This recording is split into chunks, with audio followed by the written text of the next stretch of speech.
You're listening to Online Pet Health Podcasts with Dr. Megan Kelly. Continuing education for veterinarian rehabilitation therapists. Learn more at onlinepethealth.com.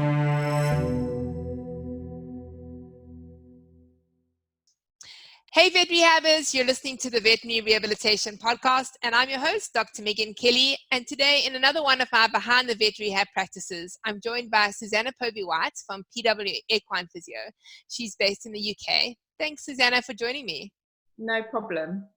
Suzannah, I'm so excited to chat to you because you sort of come into the veterinary physiotherapy in a very different way because you sort of qualified and then moved on to sort of a different career and then came back again.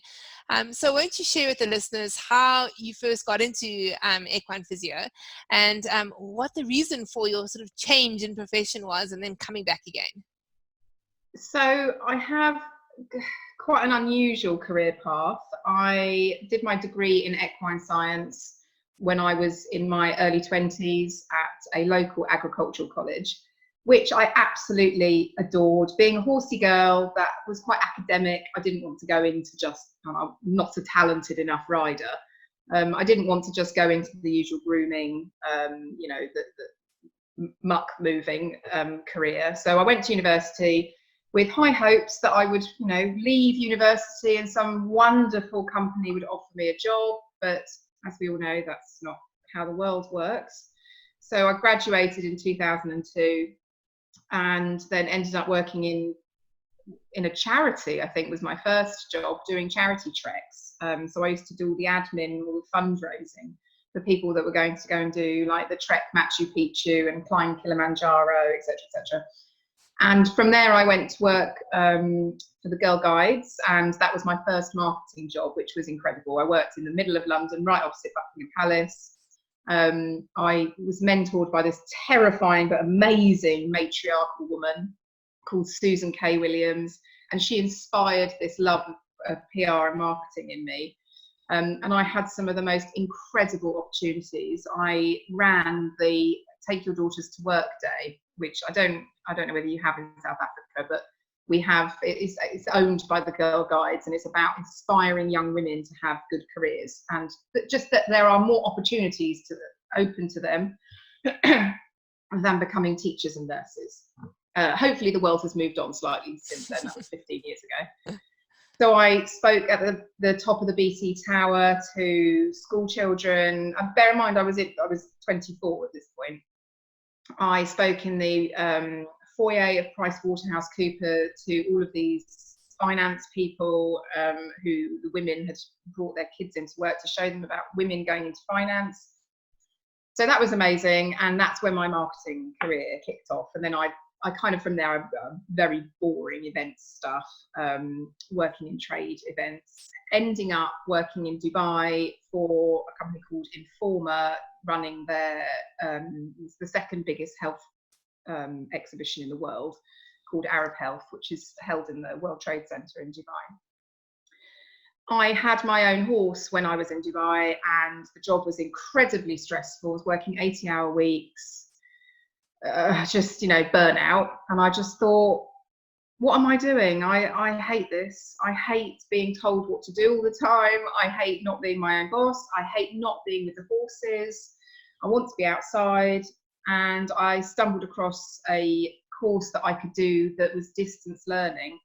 Now, I think if I had my time again and I had been in the UK, I would have gone back to university, because we are blessed in the UK with some of the most incredible agricultural universities: Writtle, Hartbury, Nottingham. I'm sure I've forgotten some of the big ones, but yeah, they are amazing. I mean, Hartbury has got the most incredible facilities. But I had to do my course online because I was living in a different country. So I did my postgrad through the College of Animal Physiotherapy, and then in the middle of doing that, also whilst working 80-hour week and studying, I had IVF and got pregnant with twins. So I came back to the UK, then went back to have them, went back to Dubai with them, and then decided this isn't for me. I can't practice in Dubai. I need to go home. I'm fed up with living in the Middle East. So we came home. I did my final exams, submitted my dissertation, and passed and became a equine physiotherapist. And that was this summer. That would be 6 years ago. So just after my twins were about 6 months old when I qualified. Wow. So a lot has happened in the last 6 years, right? After having twins and starting your own practice, and so lots and lots of challenges.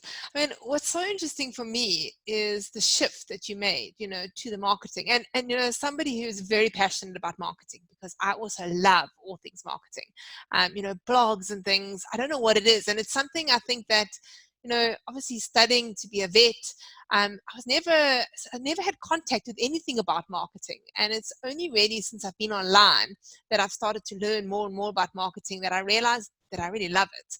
It's psychology. That's why it's knowing how people's brains work.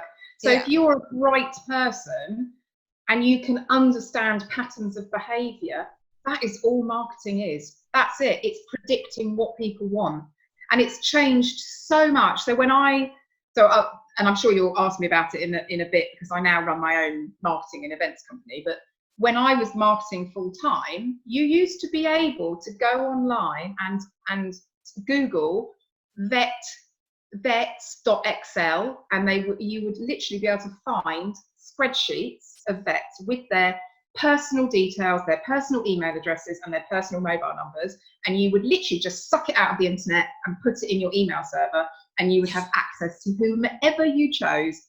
And obviously, because of GDPR, you can't do that anymore. And the rise of the internet there's been such a massive shift in marketing over the last probably 6 years that you have to just box a bit more cleverly, and people are much more savvy to it, which is why content is king now. Yeah. So, I mean, looking at your practice, so what is your marketing strategy? Having all this knowledge of being in marketing and being exposed, even though things have changed, you have that marketing mindset, right? So as you say, you can predict sort of what people are going to do and how they're going to do it. And you can also shift. I think when you've got that mindset, you can see this is not working, and you make a small little shift, and then things start to work. So how do you use your skills that you've learned over the years in marketing for your practice now? I think the most important thing that I learned when I started out was that above the line marketing for physiotherapy or rehabbers or anybody working in the equestrian or animal professions does not work. Now, for anyone that doesn't understand what above the line marketing is, it's non-direct marketing. So adverts, banners, all those sorts of things where you're not specifically talking to a specific human being, or it's not direct. I put a few adverts out in magazines. I put a few banners in show centres. I did all of that stuff that most people are taught that's what you have to do when you start your own business. Waste of money. Unless you have got pots and pots of money where you can do the below the line marketing, so the targeted marketing, and then you can do above the line to add on, as in awareness. So for example, if I had done some blogs and done some more targeted marketing or Facebook marketing, social media, whatever, and then somebody was riding their horse, they went to a show centre and they saw a banner, they go, oh yeah, I know who that is, that's Suzannah. So it's just another awareness. But everybody that starts in this industry is skint. So if you only have a small pot of money, there are better ways to use it than advertising in magazines and doing banner advertising, so any above the line marketing. So that's probably the biggest thing that I realized, and also that growth has to be organic. You have to get word of mouth, you have to get reputation, and it's a really interesting look at the psychology behind horse people particularly. I can't speak for dog people, but I would imagine they're just as mad as horse people. You need, for your profession, so your saddlers, your physios, your chiros, your osteos, people want referrals. They want to know that they are using somebody that's not going to rip them off. Farriers tend to be in a weird, different other kind of realm where people will just pick a farrier that they've had forever and then they'll never get rid of them. But I don't, I'm anecdotally, I think that's because farriers are generally men and horse people are generally women, and there's some kind of interesting gender play that women don't want to tell men that they're doing a bad job. That's a whole other podcast. But I think anecdotally, that's my take on that. But all of the other professions, people want to be referred, and you will hear and see on social media, can somebody recommend a back person? Can somebody recommend a saddler, etc., etc. So that is the important thing. It's personnel. So every time you go to a client and you do a good job, say to them, could you possibly write me a review on Facebook? Could you possibly share some pictures of me online doing your horse? Could you post on Facebook about me physioing your dog? All those sorts of things, they are worth their weight in gold, and you don't have to pay for them. Yeah, that social proof is so important now. And I mean, word of mouth comes in so many different ways. So obviously there's the online, and then there's also offline. And offline, I mean, is also still really, really big. People talk to one another, especially, I mean, I'm guessing that the horse market especially, you know, and this is one of the things that I think that being in a specific niche can really, really help you.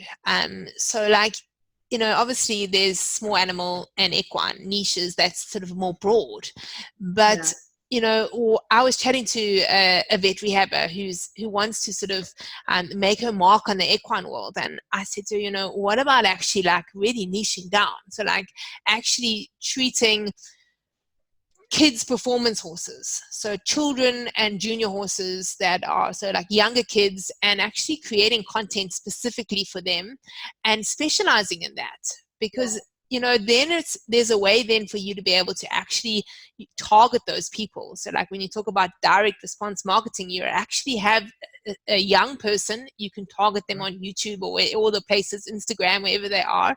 Actually sort of really, really, really niching down and being able to get in contact with those specific people about what you're doing.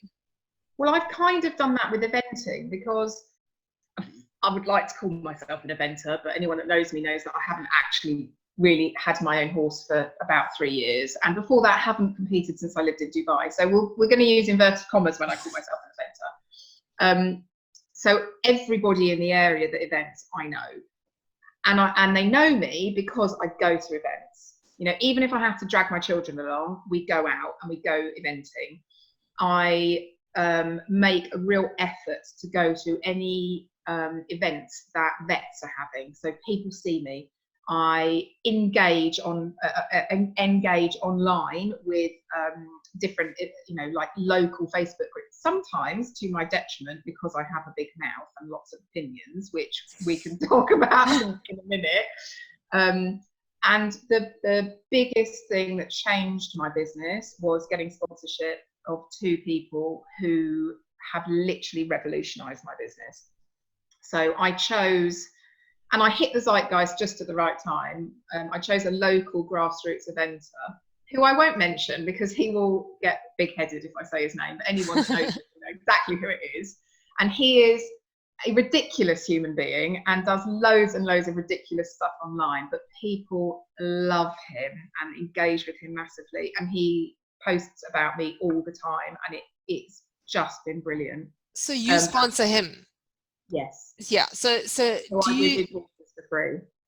Okay. Yeah. So he basically, so it's a win-win. He wins by, you know, you treating his horses, and you win by the promotion that he gets. And so choosing somebody, maybe he was a little bit ridiculous. You've got to choose somebody well. And I think I see a lot of my peers do sponsor riders, but they've not sponsored the people that are very good online. And they give them a saddle cloth and a jacket, which is lovely. And when people go to shows, they can see them. But let's say some grassroots rider goes and does a 90 centimetre class at the local show. Who's going to see them? Possibly 50 people. The person that I'm sponsoring has got thousands and thousands of followers online. Yeah. So the reach is, you know, like from a percentage point of view, off the scale in terms of like how many people are seeing a local rider going out. And then I also managed to sponsor an incredibly talented young rider who, you know, won gold at the Europeans, and she probably will be 5-star eventing this season. I wouldn't be surprised if she got selected to be on the British team. She's, you know, very, very talented. And that again was a really good, I probably actually at the time didn't realise what a good decision it was. But she posts a lot online as well because she's young. And she gets exactly. lots of Instagram stuff as well. So does she wear a sailcloth? No, I didn't pay for anything. Okay. So I can't afford it. I just don't have the money to do it. Whereas I do have my time. So I physio all her horses for free. And it does take, you know, I was there all day yesterday doing 5 or 6 horses. Yeah. So it's a lot of money for me, but it's not, you know, it's not tangible budget. Money. Yeah. It's time, but it's not cash. Yeah. So I mean, that's the thing, is that you got to think about, you know, when you sponsor somebody, you are paying, but you're paying with your time, which is valuable. So does she wear any branded stuff of yours? No. So it's just about her posting about when you treat your okay. Yeah. And we do like little snippets of content and stuff like that. So and Jake as well, Jake Tarrant, and anyone that knows anybody in the UK that's in grassroots eventing will know who he is. Because he was on television, he managed to get onto there's a programme, I don't know if you've seen it over here, called the Omega, what's it called, some champion thing on Horse and Country, which is like a big horse TV on Sky. So he was on that, which was very useful. But yeah, I don't do any, there's no money changing hands or goods. It is literally just my time and services. Yeah. And we do little content videos, which I post on my Facebook page, and then they reshare. And those have been the most valuable things. Yeah. Yeah, so I mean, one of the things, like you now, obviously in this eventing niche. So where I was going with when I was chatting about that is that you get known then. So anybody that is in eventing, right? Let's say they'll come and say, "Oh, I believe that Suzannah treats your horses," you know, and then that's how the word of mouth goes, because everyone starts talking. And when you're in a specific niche, it just spreads like wildfire, your name, you know. And if somebody's new into the area or just started eventing, they'll say like, "Who do you use to treat your horses?" And they'll be like, "Oh, Suzannah Povey-White, that's it," you know. And everyone's saying it. They're asking everyone, and everyone's saying it. And you can sort of get into like a little community. So I really like focusing on a niche, and it doesn't mean that you can't treat other horses or other dogs, for example, in other niches. Just when you're doing your marketing, you can market and focus on niches and sort of dominate one niche, and then you can move into other niches, you know. It is a double-edged sword, though, being infamous, and I have struggled with that over the years, and have jumped some pretty difficult hurdles with my online persona, because I'm a bit of a maverick in terms of the way that I treat horses, in that I don't use any manual therapy at all, and I don't use any machines. And that's something that has developed over my 6 years of practice, and I am very unusual. In fact, I don't think there's certainly no other physios in my area that treat in the same way that I do. I am by no means saying that manual therapy is not a valuable part of the toolkit. It's just not what I do. And I'm quite vocal about that online. I do a lot of posts about how I think stretching is a waste of time. I post a lot about how I think electrical therapy is a bit of a waste of time as well. And people get really riled about it, but it does create a buzz. So my followers that believe in my methods are very loyal, but I do have some people that will say, oh well, that's Suzannah, she always says everything's lame, and sends it back to the vet. And so you do have to, if you want to be online and you want to take your following to the next level, you have to be prepared for the keyboard warriors, and you have to be prepared for people to disagree with you. Yeah, I mean, I think that happens all the time, because if you're just sort of being the person who just is being safe, right? then you're not gonna make any great shakes. No one's No. gonna notice you. So you have to have your opinion, and you stick to it. And you're always going to have people that are going to love you, and you're always going to have people that hate you. And that's something that I have as well, because I'm out there too. And I have the people that love me, and those are the people that follow me, and the people that don't like me. And that's how it is. But you're right. Do you find that hard to deal with, the fact that people don't like you that don't know you? Yeah, I do actually. But I'm getting better at it, and I just keep saying to myself, I just look at the bigger picture of what I'm doing and what I'm trying to achieve. And I know that there are a lot of people that I do help, and I know there are a lot of people that like me, and I just try to remember them, and I think about their faces. So when I see that horrible comment, and it doesn't happen often, but it will, it does happen, somebody will say something and it is hurtful.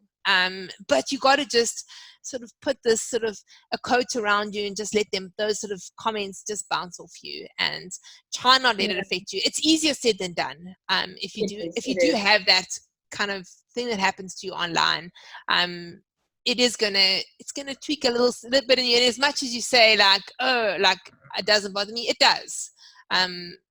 But then tomorrow's another day, and I forget about them, and I just remember all those people that I'm helping, and all the people that love me, and that's why I do what I do, to help all of them. And so it gets forgotten, So the day that you read that comment, right then and there, it seems so bad, but 2 hours later, it's better. 4 hours later, it's even better, and then the next day, you forget about it. I think you have to be true to yourself as well, and when you are not just following in someone else's footsteps, when you're carving your own path, I think just taking that moment to think, when I see that horse and I say, I'm really sorry to the owner, it's lame, and the owner's sobbing and there's people on the yard whispering saying, oh, it's not lame, it just needs the whip, and so-and-so came out and saw it and crunched some bones and it was fine, and blah, blah, blah, blah. And I just have to take a moment and remember all of those people that I've been through that situation with, and the horse went to the vet, and yes, I was bloody right. And it was lame, and now it's gone through the rehab, it's being ridden again. And I think that I couldn't go to a horse, see that it was lame, and not say anything, because that is what would keep me awake at night. Not that an owner has had some tears because somebody has said to them, I'm sorry, it's not right, it needs to go to the vet, or even it's never going to be right. It's a hard job, and it's why the rate of suicide is higher in veterinary practices than in any other industry. It's a lonely job. I don't talk to anyone sometimes apart from my husband and my children and my clients, and the only thing they want to talk about is their horses, understandably. And when I was working in marketing and I was in an office, people would say, hi, how are you? How was your day? What were you doing last night? I don't get that at all anymore. And sometimes I get home and I'm like up to the eyeballs with horse talk, and my husband will say to me, oh, did you have a good day? What did you do? I'm like, I do not want to talk about horses. I do not want to talk about lameness. I do not want to talk about vets. I just want to decompress and, move on to the next day. And I think that is something that people don't talk about in our industry. Yeah. And it's something that I actually want to do some online stuff about, because it's hard, and horse people can be mean, and everyone can be mean, can't they? But really judgmental. And I've had some situations where I have read what people have said to me online, or I've had somebody say to me, no, I don't want to rebook with you because in the one session that you saw my horse, you didn't fix it. And I'm I cried about that, because this is my dream job, and people are saying to me that I'm not doing a good enough job. It's hurtful. But then I have to take a moment and think, I'm not a bloody magician. I can't fix your horse in one session. I'm not even a vet. It's all I'm doing is guiding you through the process because I have lots of experience. And if that's not good enough for you, then there will be somebody behind me who will give you the answers that you want. It might not be the right answers, but this is your problem, not my problem. And I think that was a real learning curve for me. And I think lots of people will experience that. Yeah, I mean, these are the hard parts of what we do, and often, even if I think back to in veterinary, owners want to hear something, and you have to decide whether you're going to tell them what they want to hear or tell them what's actually happening. And so, like, a classic example is the overweight dog. The dog comes in there, and I mean, you tell them that their dog is overweight, and they're like shocked, and it's clearly overweight. And there'll be some vets that will just say, oh yeah, he's got quite well muscled around his back, or they'll sort of butter them up a little bit, and you got to decide, like you say, you got to be true to yourself. You got to decide, and at the same time, you do need to protect yourself, and I think probably the equine world is a little bit harsher than the small animal worlds, because I think that when you're talking about competition, people want results a whole lot quicker, because when their horse is not able to compete, then their whole purpose of what they're doing changes. Whereas with the small animal, we obviously have the agility and competition world, but most of it is a pet, and if their dog can go for a walk, even if it's a little bit lame, still it's sort of okay, but not 100%, but you know what I mean, it's very different. So, and I think that one of the things that, and I've written a blog about this, is managing clients' expectations. So that's one thing really that we need to be really good at, and I think that actually training vet rehabbers on how to do this, how to actually speak to clients, and how to make sure that from the very beginning you manage the expectations, because I think that's where we go wrong, is that we are not very clear from the beginning. And like a prime example is, once I went to a dermatologist, and it sounds like it's completely off track, but I went there, and the time before that I went, it was like 600 Rand, which is like 40 quid or something like that, to go. And they like increased their prices by like double, so they didn't tell me how much when I booked again. It was like double that, and so I was like really, really shocked, and I wasn't unhappy. I paid, but I was a bit unhappy, and I thought to myself, what would I have done if that was my clinic? And I would have said, just to let you know, our consultation fee is this much money. We expect payment. We don't have accounts. And so you manage all the expectations of the person coming in. And so if that had happened, when I would come in, I would have still got a shock. I would have thought, but by the time I went in there, my whole perception of what would happen would have been different. But I left there with a sort of angry feeling, because I felt like I wasn't informed, of this massive price increase over a year. And that's okay if they do that, but they just must tell you, And that's sort of how I feel about us, talking to our clients. Like, what are the expectations that they have, and how can we manage them? Because let's be real, like often they are unrealistic, aren't they? I mean, they have this unrealistic expectation of what we're able to achieve. And is that our fault for not actually explaining it to them correctly? Maybe. Well, it's definitely our responsibility. Yeah. So these are the things that we got to think about, and how can we preempt things that potentially can happen. And I think you learn from experience. The colleges need to be better at educating people at the beginning of their careers, because it's all very well and good learning from experience, but you're going to make mistakes when you learn from experience. And looking after yourself and exactly like you said, managing your clients' expectations is really important in a business.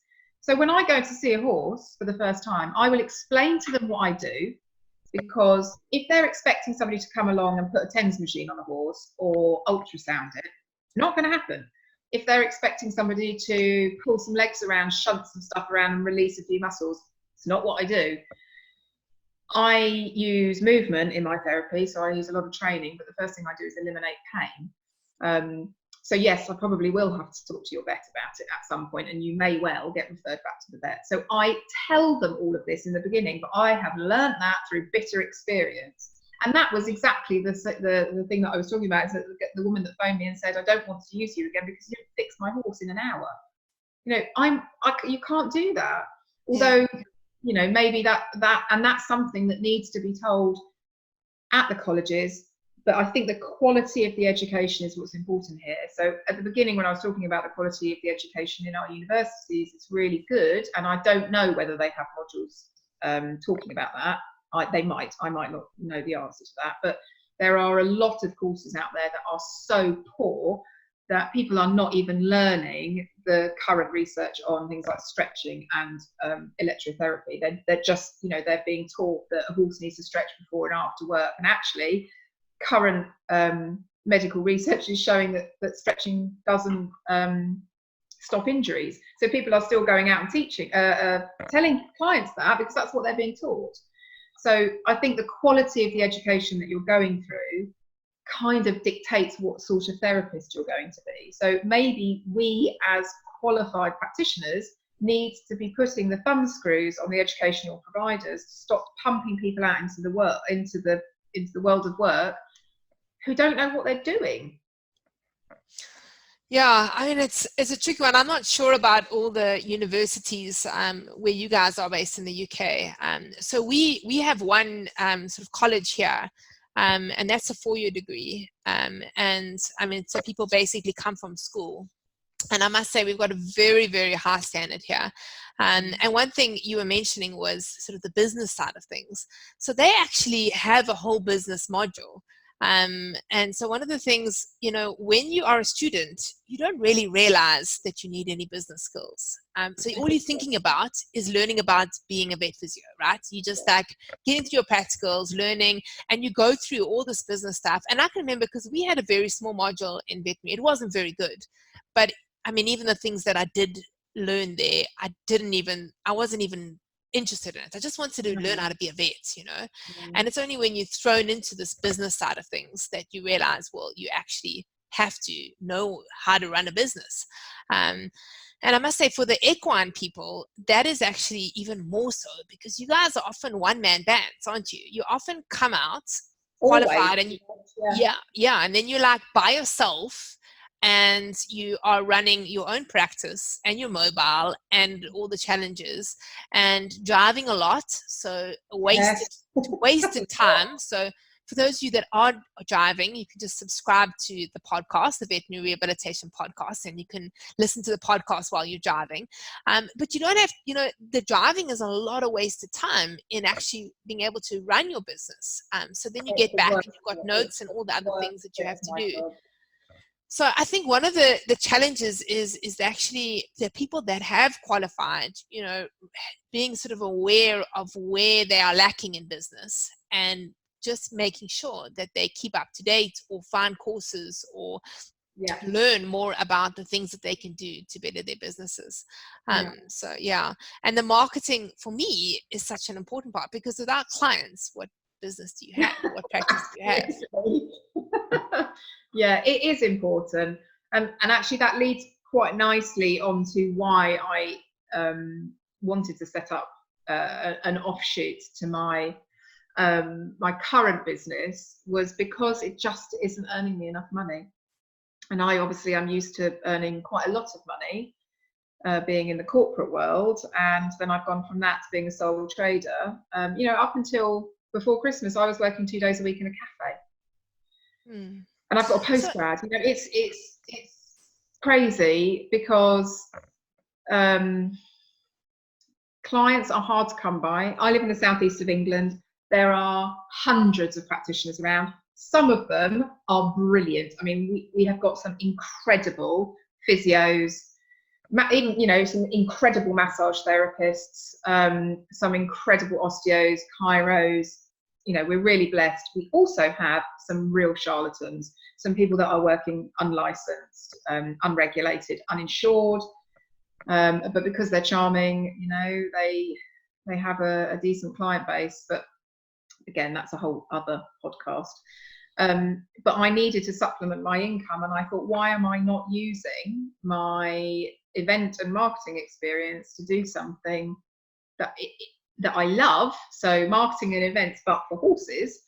And obviously I have to do my CPD, and although what you guys provide is fantastic, but I also wanted some practical stuff, and for some unknown reason there is no practical stuff in the southeast of England. It's all lots in the west of England, so sort of Gloucestershire way, and then loads in the Midlands and in the north. So I thought, well, let's just set up an events company for equine, and actually now I'm also doing small animal CPD. So I approached a lady who's a editor of a big equine magazine locally. And then the ball just started rolling from there. And we've got our first event in March. We've got another event in May that's for vets only. And then we've got this huge symposium happening in the autumn about pain in small animal and equine. So it's going to be streamed. It's going to be 4 days. And I don't know how I'm going to organise it, 'cause it's going to be absolutely mental. And I've also just got another job doing some press and marketing for a big show venue down the road. Because we have to, if you need the money, I mean, some people are very blessed that they have rich partners, or, you know, whatever, they don't need to work and they do it for a hobby. I do need to work. I need the income. My husband is a journalist, and as we all know, that's you know, the creative industries, unfortunately, they don't earn loads of money. Maybe I should have married a banker. So yeah, I've had to set up this company to help finance my life. You know, I can't afford to have a horse at the moment. So hopefully, if this company is fruitful, I'll actually be able to have a horse and go out competing. So what do you think it is about your practice? Are you struggling to get clients? Is that the thing? So you're in an area where you've got quite a lot of competition, and you're struggling to get clients. I would say it's plateaued over the last 6 months. Now, that's the first time in 6 years that it's plateaued. I have grown exponentially from year one. I mean, I do keep some records. I'm not massively good at it, I have to say, but I do have some spreadsheets that will say how busy I'm. Obviously, for HMRC's point of view, I have to do that. Will show how much I've grown, but from the back end of last summer to now, it's definitely plateaued a bit. I mean, this is a quiet time of year for me anyway. And I have to say, I think it's because of the B word, which you probably... I was going to say. Yeah, I think that has affected us. I think that what you're experiencing is happening all over. So I don't think that it's just you. And I know this because I've spoken to a number of people in the UK, whether they have hydrotherapy centers, whether they have small animal clinics. So you're not the first person that I've heard this from. That's slightly better. Yeah, so I think it is a problem, but you're doing a great thing, because you're now branching out and using all the skills that you have in conferencing and marketing, and creating something for our community, which is awesome. So for those of you guys that are interested in all the events that Suzannah's organizing, I will post the link in the description, so you guys can have a click. And I think that you got one coming up in March, don't you? It's an equine one, right? 20th to 21st March. It's called Equine Arthritis, Diagnostics and New Technology, and it came about because I'd be really interested, actually, if there's some way that your listeners can discuss on the way you post it. I'd be really interested to see how much they are experiencing arthritis, not just for equines, but for dogs as well. I don't think cats get arthritis so much, but that'd be interesting to explore why not, or why it's not being diagnosed. Anyway, I diverge. So yeah, the equine conference is in the southeast of England in March, and we're bringing together the whole team surrounding the horse. So it's about collaborative working, which we are useless at. So it's about the vet heading up the team, and then the body worker, whoever that might be. It's open to all body workers. And then the farrier and the saddle fitter, and then any associated equine trades, so trainers as well. And how, as a team of people, that we need to work together, because we all have a skill set that feeds into one another. And it'd be interesting to see your viewpoint on this as a vet. Vets historically are not good, and I probably am putting my head on the block here. They're not good at seeking information from other professions. The younger vets that I'm working with are much better at it, but the old guard, you know, the guys over 40, I don't know whether it's because they don't trust us, whether there's so much disparity in knowledge that some of the people that are qualified don't really know what they're talking about, and that has worried the vets. But anyway, this conference is about bringing us all together to work out as a team how we can diagnose, manage, prehab, rehab all these horses that are, frankly, it's an epidemic. I'm dealing with probably 5-6 horses a week with arthritic changes. Some of it, really, really chronic and painful. Some of it at the very beginning. Some of them we're losing. Some of them are managing it. So yeah, it's definitely something that came about because of how many horses I was treating with pathology of some description, and then how we can come together to really make a change for those horses. Yeah, I mean, I think it's something that you're right. I think that the vets aren't great at. And I think it's really just because of lack of knowledge. And that's why you see these younger vets that are coming in. They're more open to different people doing treatments, because years and years ago, it was just vets that were doing things on animals. And now slowly all these different other people, whether they be chiropractors or osteopaths or vet physios, have come in. And the older generation of vets are just not aware of what we're all capable of doing and all the vet rehabbers are capable of doing. So because they don't have that knowledge, it's a little bit scary for them to open themselves up to it, because they, you must remember, if you didn't learn about anything about veterinary physio, and I mean, probably giving away my age a little bit, but I qualified as a vet in 2001, all right? And we had such a small section on veterinary physiotherapy that if I hadn't learned anything else, if a vet physio had to come up to me and, want to talk to me about a case or whatever, I would feel slightly uncomfortable because I can't actually communicate, and because I don't know anything about it, and especially vet physios often go and they go, oh, I've got this shockwave and this laser and this underwater treadmill, and the vet is going, what? Like, I don't know about those pieces of equipment. And it's belittling for them in a way, because they can't actually have a conversation. So the best thing to do is just avoid that conversation right now, and with all intention to go and learn more about it. And maybe some of them do, and maybe some of them just don't have time to. But I think that's actually the problem, is that those people that qualified in a time where they didn't learn about, well, all the things that we do, it's just hectic for them to have the conversation because they don't know. And the younger generation that are coming through, and the vets that have done CPD and are learning more about it, become more and more open because they have a better understanding. So it's just really for a lack of understanding and not wanting to be in that position. It would be like us going to speak to somebody and them, us not knowing anything about what they do, and so that uncomfortable feeling when you can't have a conversation where you think that you actually probably should be able to have this conversation when you don't have that knowledge. So I think it's great, and I think, even in the human field, this collaborative approach, there are places now like holistic healing centers and wellness centers where you can go and you can see a dietitian and this person, everybody comes together. So I mean, I think in an ideal world, I would absolutely love to have that. And I have this dream, and I don't think I'll ever do it, but it is a dream.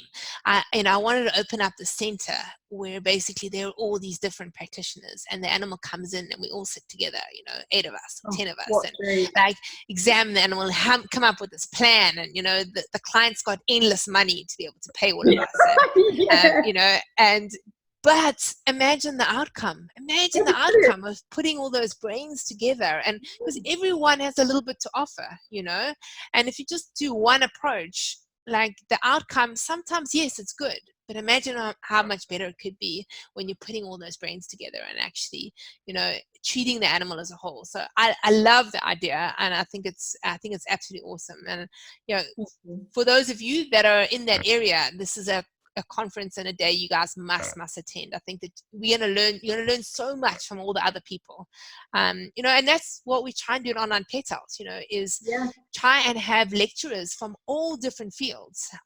So it might seem like we just have all, but it's really a conscious thing that we do. We look at getting vets, getting physios, getting hydrotherapists, getting people from the human background, getting people from all different types of backgrounds, so that we can give the vet rehab community an overview from every different aspect, because everyone has something to offer. They do, and I think that's really important, that if there are any rehabbers listening at the moment who are either struggling or at the beginning of their career, or even even people like me who are right in the middle of it, is don't undersell yourself. And I know that vets can be intimidating, and I know that they talk in a lot of very heavy veterinary medicinal language. But do two things. One, brush up on your veterinary language, because then you sound like you know what you're talking about when you're talking to vets. And secondly, do not be afraid of them. They are human beings, and you are a valid human being as well, with your own educational background, and talk to them, because most of the time, once you get past that barrier of them thinking you're a numpty, they will realise that you have something to offer. So, you know, if you're in your car or whatever on the way to a client now, call your vet and talk to them on the way home, because they will appreciate it. And I know it's intimidating sometimes, and believe me, I have been in that situation where I've had a phone conversation with a vet and they've not listened to a word I've said and thought that I was an idiot and put the phone down on me. But you have to keep battling through. And once you gain their trust, you're in, you're away. It's all about building a relationship with them, getting them to trust you. And it's a little bit like followers, if you think about it, on social media. Get them to like you, to love you, to trust you, you know, and then, you know, whatever you say, they will learn from, and, you know, their relationship is built. So, Suzannah, it's been awesome chatting to you. Any of the things that we discussed, guys, I will put the links in the description. Thanks so much for sharing everything about your journey, and I love listening to all the stuff about marketing. And I think you and I could have a number of conversations about marketing. We could. And thank you so much. I know I've been a bit whirlwindy and talked about lots of different topics. And if anybody wants to come and jump on my Facebook page and talk about anything, I am always up for it. So it's PW Equine on Facebook. So come and give me a like. Awesome. Thanks so much, Suzannah. Have a good day. Bye. Vet Rehabbers, for more information on how to take your career to the next level, go to www.onlinepethealth.com. Please don't forget to subscribe to my podcast so you'll get notified. I'm here every single week talking to vet rehabbers from all over the world, learning, and I would love you to join me. Hope you have an awesome day further. Cheers for now.